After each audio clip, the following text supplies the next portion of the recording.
നവകേരള സദസ്സിൻ്റെ ഭാഗമായി സ്ഥാപിച്ച ബോർഡിനോട് വിദ്വേഷം വരുന്നത് ആ ബോർഡിൽ എന്താണ് പരിപാടി, എന്താണ്, ആരാണ് പങ്കെടുക്കുന്നത്, എപ്പോഴാണ് എന്നൊക്കെ പറയുന്നതാണല്ലോ. അത് നശിപ്പിക്കുക. അത് നശിപ്പിച്ചതുകൊണ്ട് ആ പരിപാടി ആളുകളിലേക്ക് എത്താതിരിക്കുക എന്നാണോ ഉദ്ദേശിക്കുന്നത്?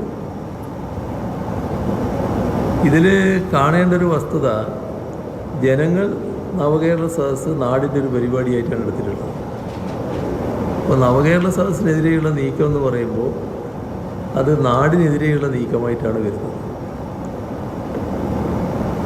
നാടിനോട് താല്പര്യമുള്ളവർക്ക് നവകേരള സദസ്സിനോട് ഒരു വിപ്രതിപത്തിയും ഉണ്ടാകേണ്ട കാര്യമില്ല. ഇത് തെറ്റായ നിലപാടാണ്. ഇനി ഞങ്ങൾ ഒരു ദിവസം മാത്രമാണ് സമാപിക്കാനുള്ളത്.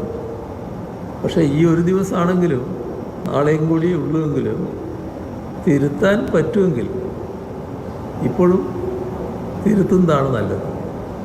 തിരുത്തി പൊതുധാരയോടൊപ്പം നിന്ന് കേരളത്തിന് വേണ്ടി ശബ്ദമുയർത്തുന്ന നില കോൺഗ്രസ് നേതൃത്വം സ്വീകരിക്കേണ്ടതാണ് എന്നാണ് എനിക്ക് അഭ്യർത്ഥിക്കാനുള്ളത്. ഇവിടെ നവകേരള സദസ്സിൽ ഇന്നലെ ലഭിച്ച നിവേദനങ്ങൾ ആറ്റിങ്ങൽ 6238, നെടുമങ്ങാട് 4501, ചിറയൻകീഴ് 4364, വാമനപുരം 4590. ഇത്രയും വിവരങ്ങളാണ് ഇന്ന് പങ്കുവെക്കാനുള്ളത്.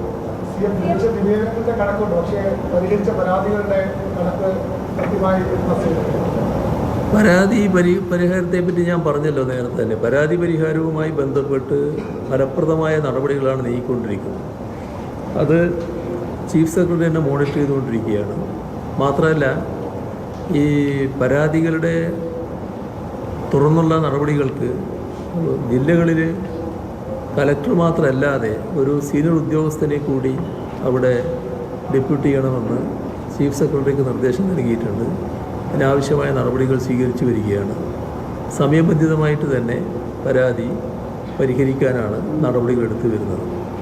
ഈ പരാതികളുടെ ഒരു പൊതു സ്വഭാവത്തിൽ വിവിധ തരത്തിലത് കാറ്റഗറൈസ് ചെയ്തിട്ടുണ്ട്.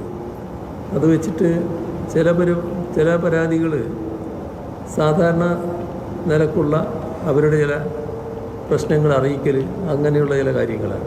അതിൻ്റെ അകത്ത് പ്രത്യേകിച്ച് ഇപ്പം തന്നെ ഒന്നും ചെയ്യാൻ ഉണ്ടാവില്ല. അത്തരം കാര്യങ്ങൾ അവരെ കൃത്യമായി അറിയിക്കുന്നതോടുകൂടി തന്നെ അതിൻ്റെ അകത്ത് നിലപാടുകളായി. ചില കാര്യങ്ങളാണ് നല്ല നിലക്ക് പരിഹാരം കാണേണ്ട പ്രശ്നങ്ങളായിട്ടുള്ളത്. അത് കുറച്ച് അധികം കാണും. ആ പ്രശ്നങ്ങളിൽ നല്ല നിലക്ക് പരിഹാരം കാണാനുള്ള ശ്രമമാണ് നടക്കുന്നത്. കുറേ പരിഹാരം കണ്ടു കഴിഞ്ഞിട്ടുണ്ട്. ബാക്കിയുള്ളത് പൂർണ്ണമായും പരിഹരിക്കാൻ തന്നെയാണ് നടപടികൾ എടുത്തു വരുന്നത്. വ്യാപകമായി അക്രമം നടത്തുന്നത്. ഇന്നലെ ഡിവൈഎഫ്ഐ പ്രവർത്തകർ പോലീസ് സ്റ്റേഷനിൽ കയറി പ്രവർത്തകരെ മർദ്ദിക്കുന്ന അവസ്ഥയുണ്ടായി.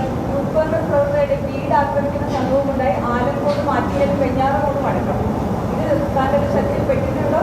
അത് പോലീസ് നോക്കിക്കോളും. പോലീസിൻ്റെ കാര്യങ്ങൾ പോലീസ് നോക്കിക്കോളും. ഡിവൈഎഫ്ഐ പ്രവർത്തകരുടെ അക്രമം ഇന്നലെ ഈ KSU സമരത്തിൻ്റെ ഇടയിൽ KSU സംസ്ഥാന പ്രസിഡന്റിന്റെ പരാമർശത്തിൽ EMSനെ മുണ്ടയെന്നാണ് അതല്ല, സംസ്കാരത്തിൻ്റെ പ്രശ്നമാണല്ലോ. സംസ്കാരം ഏത് തരത്തിലേക്ക് എത്തുന്നു എന്നുള്ളതാണ്.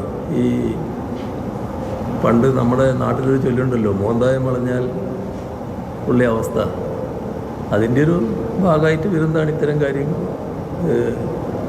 എങ്ങനെയാണ് ഒരു ചെറുപ്പക്കാരന്, അതും ഒരു പൊതുപ്രവർത്തകനായിട്ട് വരുന്ന ഒരു നല്ല സംസ്കാര സമ്പന്നതയോടെ നടത്തേണ്ട രംഗമാണല്ലോ വിദ്യാർത്ഥി പ്രവർത്തനം.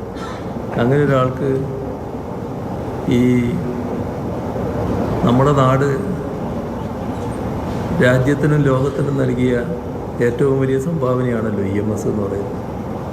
അതൊരു പാർട്ടി സ്വത്ത് മാത്രമല്ല, ഈ നാടിൻ്റെ ഒരു സന്തതിയായിട്ടല്ലേ കാണുന്നത്. ആ തരത്തിലുള്ള അഭിമാനം ആർക്കും. നവകേരള സദസ്സിന്റെ ഭാഗമായി മുഖ്യമന്ത്രി മാധ്യമങ്ങളോട് സംസാരിക്കുകയായിരുന്നു.